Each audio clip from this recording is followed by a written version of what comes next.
I'm Lee, and welcome back to The Kids Table.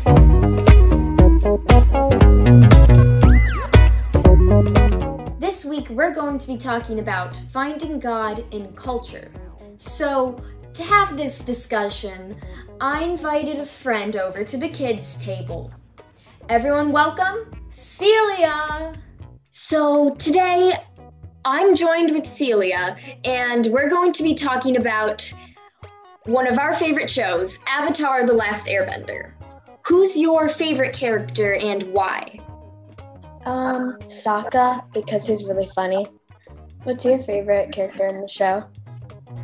One of my favorites is Toph, because she's like super cool and she's always stands her ground and doesn't take anything. I especially love the way that they treat disabilities, like how Toph being blind isn't a weakness per se. What were some of the most emotional scenes for you? Not necessarily bad emotion, but it can be. I was sad when Aang showed his flashback near season 3 when he was going into the iceberg and Appa couldn't fly during the rain, so he fell in the water and wasn't able to go in his stage mode. The most emotional ones for me was the one that followed Appa around when he got kidnapped by the Sandbenders and then sold and then put in the circus.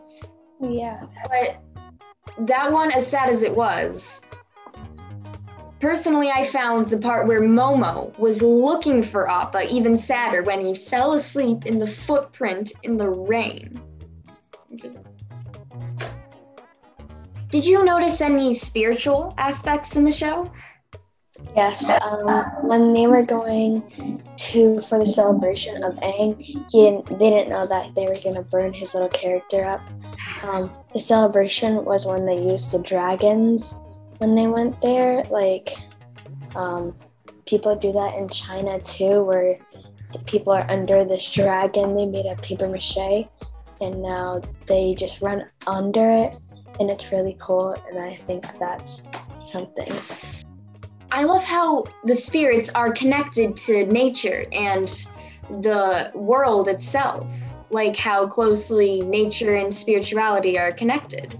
Aang always finds like a peaceful option and searches for the source of the problem, not just trying to defeat spirits. I like how he found those spirit fish when he went from the waterbender's kingdom. How it's like yin and yang, which is also like another huge aspect. Yeah, yin and yang. A lot of Avatar's more spiritual stuff relates more to Eastern religions. Is there anything that in the show that you can relate to your own religion? I'd say when they start dancing around the fire. I also can relate to Zuko. How Zuko's accepts what his nation, his family has done to the rest of the world, but still tries to embrace the core and goes out and learns the origins of bending, like how we right now, like how I grew up in a pretty strict, confined religion, and it was like the Fire Nation schools only teaching what the authority figures wanted, and having to go out and learn from like very beginning, having to do my own research, find my own way. Thank you so much for joining me, Celia. It was so fun talking to you, and I can't wait to meet you in person in July. Thank you so much, Celia, for joining us to talk about one of my favorite shows.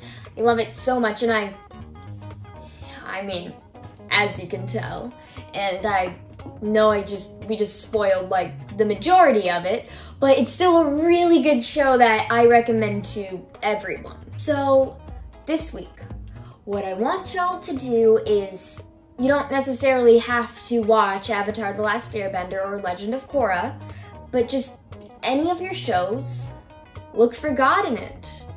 It doesn't have to necessarily be blatantly about God. It's just when you feel things, when you're moved, the magic in it.